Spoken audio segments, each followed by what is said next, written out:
Hello गाईस, श्री स्वामी समर्थ सगळ्यांना.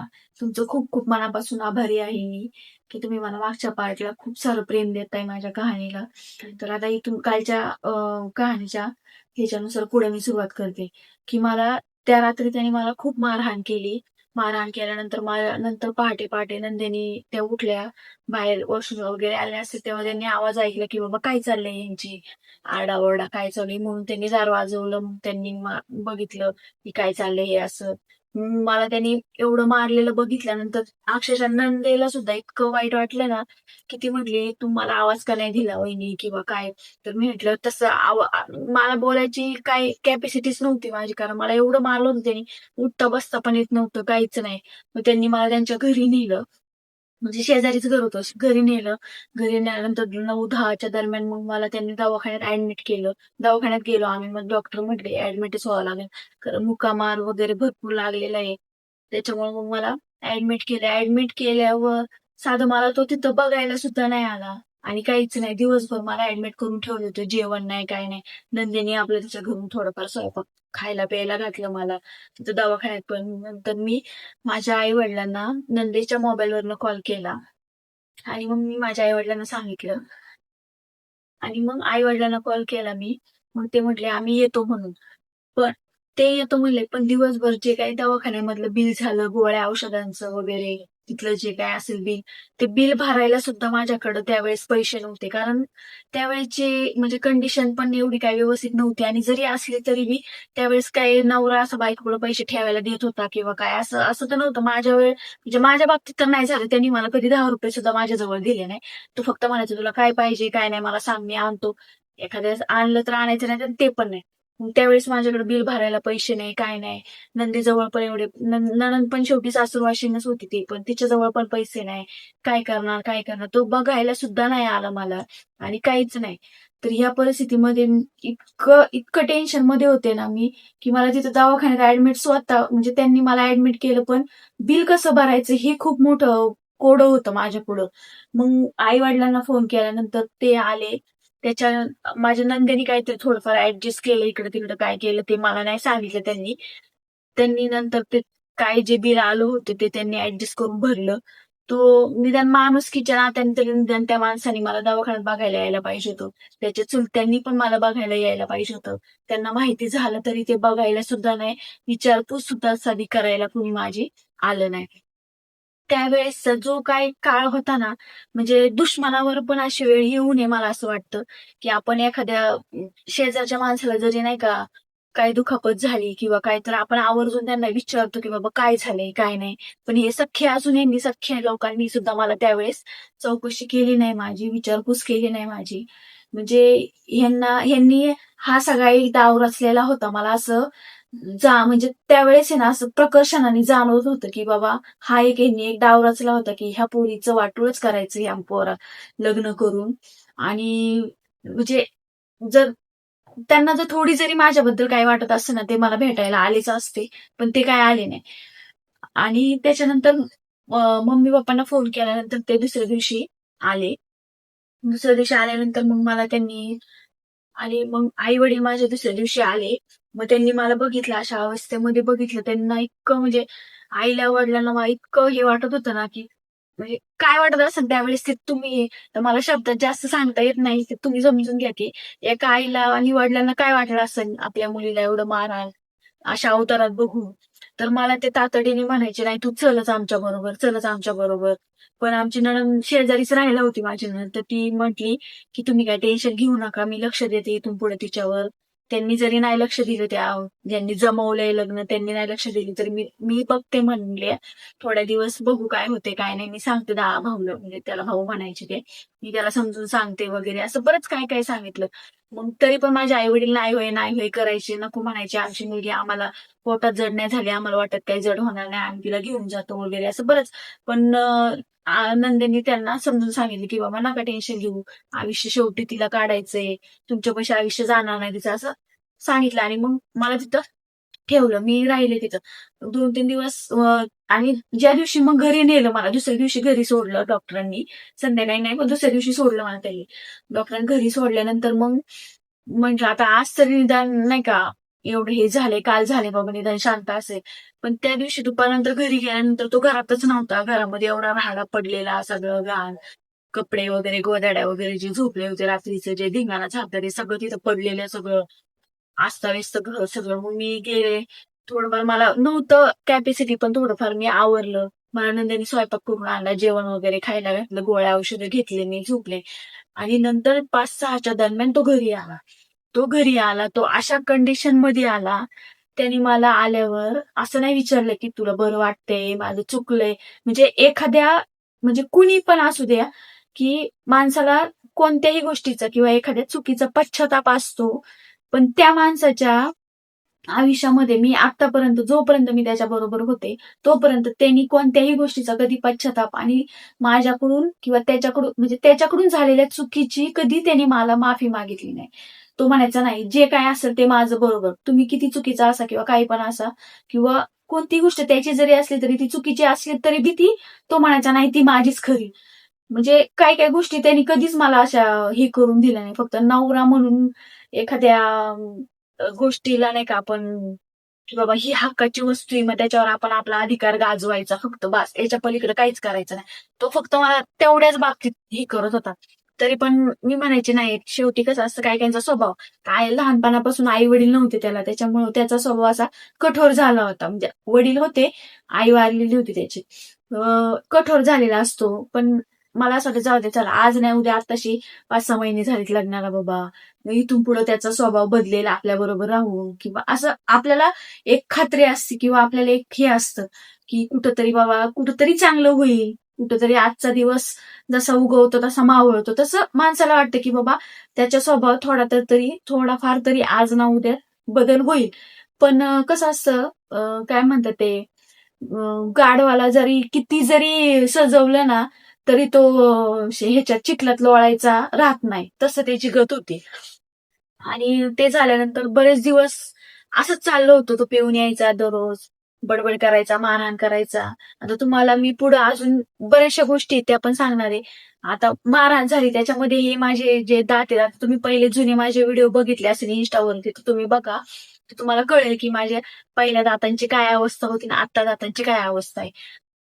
आणि बरेच दिवस असंच चाललं होतं, 2-3 महिने. मग नंतर त्याचे वडील होते, पण ते आमच्यामध्ये राहत नव्हते. ते बाहेर, म्हणजे बाहेरच ते काम करायचे वगैरे, शेतीची कामं करायचे, कुठंतरी वाट्याने शेती काहीतरी असते तिथं काम करत होते. मग त्यांना माहिती झालं की बाबा हे असं असं काहीतरी चाललंय यांचं घरी, भांडणं वगैरे.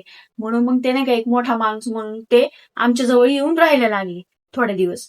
मग राहायला लागले, पण ते काय 2-3 दिवस व्यवस्थित, ते पण 2-3 दिवस व्यवस्थित राहिले. त्यांना पण दारू प्यायची सवय होतीच. आणि ते 2-3 दिवस व्यवस्थित राहिले ना, तोपर्यंत हा पण व्यवस्थितच होता, नाही का. म्हणजे असं दाखवत होते की दबाव आहे माझ्या वडिलांचा माझ्यावर. मग त्यावेळेस तो 4-5 दिवस व्यवस्थित राहिला माझ्या बरोबर, व्यवस्थित वागायचा, बोलायचा वगैरे. मला वाटायचं चला बाबा, आता मोठं वयस्कर माणूस आले, तर मग त्या ह्याच्यानुसार त्याला घाबरून, वडिलांना घाबरून वगैरे तो राहतो व्यवस्थित. पण तसं नाही. 4-5 दिवसानंतर हे दोघं पण दारू प्यायला एकत्र बसायचे.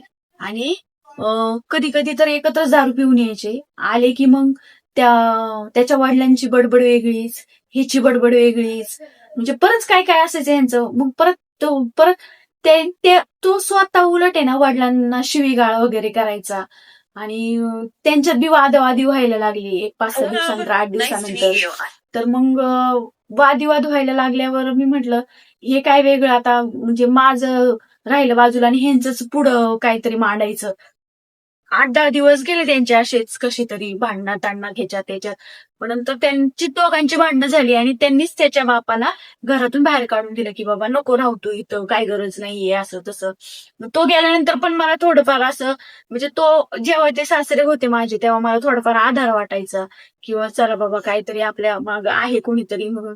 हा मला बोलत नसायचा किंवा काही जास्त हे करत नव्हता. मग तो गेल्यानंतर परत द्यायचे पाढे परत 55 चालू झाले. परत तो मला असंच मारहाण करायचा, परत बडबड करायचा, शिवीगाळ करायचा. आईला वगैरे फोन करून माझ्या शिव्या द्यायचा. मी आईला वडिलांना सांगायचे तर माझे आई वडील म्हणायचे, "तू राहू नको, नको टेन्शन घेऊ, कशाला राहती? बघू आपण, तू ये इकडं 8-15 दिवस, महिनाभर राहायला." पण मी म्हणायचे, "नको, जाऊ दे. लोकांना तमाशा कशाला करायचा?" म्हटलं. म्हणजे एक आपली परिस्थिती गरीब म्हणून आपण आई वडिलांच्या दारात आयुष्यभर काढू शकत नाही. पण मी त्यावेळेस म्हणजे बरचसं हे केलं. मला एवढं समजत नव्हतं. तरी पण मी म्हणायचे, "नको, जाऊ दे." मी माझ्या नंदेच्या आधारावर बरेच दिवस राहिले तिथं, नाही असं नाही. पण तिथून पुढं पण त्यांनी मला खूप म्हणजे बराचसा त्रास द्यायचा सुरुवात. तो त्याच्या बरोबर वगैरे बोलायचा आणि मी जर इकडून फोन वगैरे केला तेव्हा लँडलाईनचा फोन होता घरामध्ये. मी इकडून त्यांना फोन केला ना, की "कुठे बाबा? रात्री 9 वाजले. एवढ्या मोठ्या घरामध्ये मी एकटीच आहे. तू कधी येणार आहे? काय?" तर तो त्यांच्यापाशी बसलेला असायचा आणि मला माझ्याबद्दल त्यांना वाईट सांगायचा आणि त्यांच्याबद्दल मला म्हणायचं, की "तू त्यांच्याबरोबर बोलू नको. काही गरज नाही बोलायची." रस्त्याने येता-जाता जरी ते हसल्या, येता-जाता बोलल्या वगैरे. आता मी मानायचे माझ्या आत्या आहेत म्हणून मग मी स्वतःहून बोलायचे त्यांच्याबरोबर. पण त्यांना उलट म्हणजे मला बडबड करायची, "तू कशाला बोलती? काय गरज आहे?" म्हणजे यांचं हे वेगळंच काहीतरी प्रकरण चालू होतं बरेच दिवस, की मला त्यांच्याबरोबर बोलून द्यायचं नाही, त्यांना माझ्याबरोबर नाही. पण हे सगळे एकमेकांशी बोलायचे. फक्त मला हे करायचं. म्हणजे त्यांचं नेमकं काय टार्गेट होतं ना, मला तेच कधी कळलं नाही. आणि साधं ते जेव्हा मला एवढं मारलं ना त्यांनी, मला साधं विचारायला सुद्धा आलं नाही, की बाबा तुला कोणत्या कारणावरनं त्यांनी मारलं किंवा काय झालं, काय नाही, असं कधीच विचारायला आलं नाही. त्यांच्या मनात माझ्याबद्दल एवढी का कपट नीती काय होती, हे फक्त त्यांनाच माहितीये. अजून पण मला कळलं नाही त्या गोष्टी. आता तुम्हाला बरंच आहे पुढं मी तुम्हाला ते सांगणार आहे सगळं. पण या गोष्टी माणसाने आहे ना थोडाफार विचार केला पाहिजे. आपण जर एखाद्याची जबाबदारी जर घेतली असेल ना, तर तो माणूस मरेपर्यंत किंवा आपण मरेपर्यंत त्या माणसाची जबाबदारी थोडीफार चांगल्या प्रकारे घेतली पाहिजे. नाहीतर एक तर जबाबदारी घेतलीच नाही पाहिजे. तर स्वतःला जर स्वतःच्या पोटच्या जर पोरी असत्या ना, तर त्यांना मी ज्या काही वेदना भोगल्या किंवा जो काही त्रास सहन केलाय मी, तर तो त्यांना कळाला असता त्या दोघींना पण. मला आवर्जून असं वाटतं, की त्यांना तो त्रास समजायला पाहिजे. कधी ना कधीतरी कळलं पाहिजे, की बाबा मी काय त्रासातून गेलेली त्यावेळेस किंवा आत्ताही मी काय त्रासातून जाते, काय नाही. तर हे सगळं बरेच दिवस असंच चालू होतं. 5-6 महिने, 7-8 महिने असंच चालू होतं. मी बरेचसं सहन करायची. मग नंतर मम्मीनी मला एक दिवशी म्हणजे नाही का फोन दररोज करायची. पण एक दिवस मला ती म्हटली, "तू काही पण कर, तुझ्या या टेन्शनमुळे पप्पा आजारी पडायला लागले. त्यांना टेन्शन यायला लागले. मला पण टेन्शन येते, की नेमकं काय करायचं, काय नाही बाबा. तू काहीतरी ॲडजस्ट कर किंवा मी तुला पैसे इकडून काहीतरी हे करते किंवा तिकडून इथपर्यंत येण्यापुरते तू पैसे काहीतरी ॲडजस्ट कर आणि तू इकडे ये. मग बघू आपण 8-15 दिवस पप्पांची तब्येत ठीक होईपर्यंत बघू. मग तिथून पुढे बघता येईल काय करायचं." मग मी माझ्या नंदेला सांगितलं. नंदेच्याच मोबाईलवरून फोन लावला होता. नंदेला सांगितलं. नंदेने ऐकलं माझं की बाबा असं-असं. तर नणंद मला म्हटली, "ठीक आहे वहिनी, मग मी तुम्हाला थोडेफार पैसे देते तिकिटापुरते आणि तुम्ही जावा. मग बघू म्हटले 8-15 दिवसांनी काय होतंय, काय नाही." तर मग हे असं म्हणजे मला जाण्याची इच्छा नव्हती. होती, पण कसं असं वाटायचं, की बाबा पुढं परत आज अख्खं आयुष्य जायचंय. आत्ताशी आपल्या लग्नाला 7-8 महिने, वर्ष झाले बाबा. मग त्याच्यात पण हे असं म्हटल्यावर पुढचं आयुष्य कसं जाणार, काय जाणार? कारण एवढी अशी आई-वडिलांची एवढी पण परिस्थिती नव्हती, की बाबा लगेच दुसरं लग्न करून देतील किंवा दुसरं स्थळ बघायचं वगैरे. हे बऱ्याचशा काही-काही गोष्टी त्या म्हणजे त्यावेळेस जो काळ होता तो म्हणजे जास्त दिवस नाही झालेले, पण तरी पण त्यावेळेस असं वाटायचं, की बाबा मुलगी घरी माहेरी आल्यावर कसं होईल, काय होईल? पण तरी पण मी मम्मीला म्हटलं, "चल ठीक आहे," म्हटलं, "1 महिना 15 दिवस मी पण थोडंफार नाही का जरा वेगळं असलं, की जरा सगळं सारखं समोरासमोर माणूस काय म्हणतात ना, एकमेकांच्या समोर-समोर असल्यावर माणसाला जास्त चिडचिड होती किंवा भांडणं होतात. मग म्हटलं चला ठीक आहे 8-15 दिवस त्याला पण जरा चेंज होईल आणि मला पण चेंज होईल. म्हणून मग मी त्या गोष्टीचा थोडाफार विचार करून मग मी माझ्या नंदेला सांगितलं, की मला तुम्ही तिकिटाचे थोडेफार काही पैसे द्या. तेव्हा काही जास्त नव्हतं तिकीट. डायरेक्ट ₹100-150 असेल तेवढंच. मग त्यांनी मला बसमध्ये बसून दिलं आणि मग मला पप्पा आई मला निम्म्या ह्याच्यात न्यायला म्हणजे चाकणपर्यंत न्यायला आली मला. तिथून पुढे मग मी खेडला गेले राहिले. मग एक 8-15 दिवस राहिल्यानंतर पप्पांची पण तब्येत नाही का जरा हेच झाली होती टेन्शननी, की बाबा नेमकं मी काय केलं बाबा पोरीचं माझ्या असं किंवा काय असं बरेचसे त्यांच्या डोक्यामध्ये विचार त्याच्यामुळे त्यांना ते टेन्शन आलं. टेन्शनमुळे ते आजारी पडले. आणि मग मी 8-15 दिवस तिथं राहिल्यानंतर हा परत तिकडून इकडं आला, फोन केला, नाही का, जाऊ दे झालं गेलं वगैरे असं बरंच काय काय बोलायचा. आणि मी म्हणायचे, "नाही तुम्ही इथपर्यंत काही येऊ नका," म्हटलं, "तुम्ही आल्यावर परत इथे भांडणं वगैरे पप्पांची, एक तर तब्येत ठीक नाहीये किंवा काय, नाही का, अजून पुढं काय होईल, काय नाही. त्याच्यामुळे तुम्ही काही येऊ नका." पण तो तरी पण नाही व्हय, नाही व्हय म्हणून एक दिवशी आला. आम्ही पप्पांना दवाखान्यात ऍडमिट केलं होतं. ते साधा दवाखाना होता. आपले रेग्युलर जे लोकल दवाखाने असतात त्याच्यामध्ये. त्याच्यामध्ये त्यांनी डॉक्टरांनी आम्हाला टेस्ट वगैरे भरपूर करायला लावलं. मग टेस्टचा रिपोर्ट आला आणि रिपोर्ट आल्यानंतर म्हणजे नेमका मला असं वाटायचं की मला भीती मनामध्ये की बाबा माझ्यामुळं झालंय का काय? एवढं मी टेन्शन दिलंय ह्यांना. मी ह्यांना उगाच सांगितलं. मला पस्तावा व्हायला लागला की मी का बरं त्यावेळेस त्यांना फोन केला, उगाच फोन केला. नसता केला फोन तर बरं झालं असतं. जे चाललं होतं बाबा थोड्या दिवस नाही का, की चाललं असतं मग तिथून पुढे काही कसं पण व्यवस्थित झालं असतं. पण मला पण तिथं भीती होती कारण मला अ, मी मी त्यांना नसतं सांगितलं किंवा माझी इच्छा पण नव्हती त्यांना सांगायची. मी तसं मी आधी जेव्हा मला त्याने जेव्हा बडबड किंवा जे काही माझे हाल करत होता, बोलत होता मला, शिवीगाळ वगैरे करायचा. तर मी त्यावेळेस त्यांना काही एवढं जास्त कॉल वगैरे करत नव्हते, कारण मला माहिती होतं की आई आई पण आणि वडील पण नाही का, या बाबतीत असे जरा हळवे आहेत. मग कसं त्यांना सांगायचं म्हणून आणि टेन्शन येईल म्हणून मग मी त्यांना सांगत नव्हते. आणि मुळात म्हणजे आई-वडिलांना सांगण्याचं एक नाही का हे होतं, की नव्हतं सांगायचं मला तसं तर. पण त्यांच्या मनात पण असं वाटत असेल, की बाबा चला हाय तिच्या सासा सासा माझ्या आत्याच होत्या. पण त्यांना वाटत असेल, की बाबा चला आधार आहे तिला. मी पण त्या अनुषंगाने नाही का म्हणजे असं विचार करायची चला जाऊ दे हाय आज ना उद्या तरी बोलतील त्या. त्याला तरी समजून सांगतील मला तरी किंवा माझं तरी हे करतील, नाही का मला तरी सपोर्ट करतील थोडाफार. पण त्यांनी त्यावेळेस त्याला पण समजून नाही सांगितलं आणि मला पण काही थोडाफार करायचा जो सपोर्ट होता तो पण नाही केला त्यांनी मला सपोर्ट. त्याच्यामुळे मला त्यांना वडिलांना, आई-वडिलांना फोन करून ह्या गोष्टी सांगाव्या लागल्या सगळ्या. कारण मी माझ्या मनातल्या गोष्टी कोणाला सांगणार? नंदेला सांगत होते, पण नंदेला पण कसं नणंद तरी किती दिवस त्याला समजून सांगणार आहे किंवा काय? हे पण एक बरचसं हे होतं ना. आणि दवाखान्यामध्ये दवाखान्याच्या गोष्टी वगैरे ह्या मी वडिलांना त्याच्यामुळे सांगत नव्हते. कारण वडील काय करायचे, या गोष्टी मी सांगितलं त्यांना किंवा काय असं फोन करून सांगितलं, की "बाबा पप्पा मला असं होतंय, हा असा करतोय, तसा करतोय." तर मग त्यांना टेन्शन यायचं. त्या टेन्शनमध्ये मग ते ड्रिंक करायचे. ड्रिंक केल्यावर मग त्यांना मग ह्या ह्या गोष्टींचा बराचसा विचार असायचा माझ्या डोक्यामध्ये, की बाबा त्यांना कसं सांगायचं, टेन्शन येईल म्हणून मी एवढ्या दिवस सांगत नव्हते. पण आता काही गोष्टी हातोबाला असल्यावर आपल्याला पर्याय नसतो आई-वडिलांशिवाय किंवा आई-वडिलांना सांगाव्या लागतात काही गोष्टी. त्याच्यामुळे मग मी वडिलांना सांगितलं आणि हे असं म्हणजे असं त्यांच्या पुढं झालं. आणि मग त्याच्यामुळे मला इतकं टेन्शन यायचं ना, की असं वाटायचं उगाच मी सांगितलं यांना. नसतं सांगितलं तर बरं झालं असतं. मी आपले कसे पण दिवस काढले असते तिथं काय. तर आता इथून पुढे जे काही झालं, ते तुम्हाला जर म्हणजे रिपोर्ट तर आले होते. डॉक्टरनी सांगितलं दुसऱ्या दवाखान्यात तुम्हाला शिफ्ट करावं लागेल. मग तो नाही व्हय, नाही व्हय करता त्याला मी म्हटले, "नका येऊ तुम्ही. मी येते" म्हणले, "एक 4-5 दिवस, 5-6 दिवस जाऊ द्या" म्हटलं. "पप्पांना एकतर बरं वाटत नाहीये. त्याच्यामुळं तुम्ही काही येऊ नका" म्हटलं. तरी तो आला. तिथं आल्यानंतर त्याला जे करायचं ते त्याने धिंगाणा केलाच. आणि मग तिथून पुढे मी त्याला गोड बोलून म्हटलं, "तुम्ही जावा पुढं. मी येते 1-2-3 दिवसात." कारण मला पप्पांचं टेन्शन होतं. आईला, आणि भाऊ माझा त्यावेळेस खूप बारीक होता. 7वी-8वी ला असेल त्यावेळेस तो. माझं लग्न झालं त्या टायमाला. तर मग त्याला पण काय एवढं म्हणजे नाही का एवढं काही नॉलेज नव्हतं, काय नाही किंवा काय असतं हे भांडणं-तंडणं काय नवरा-बायकोचं हे असं काही कळत नव्हतं त्याला एवढं.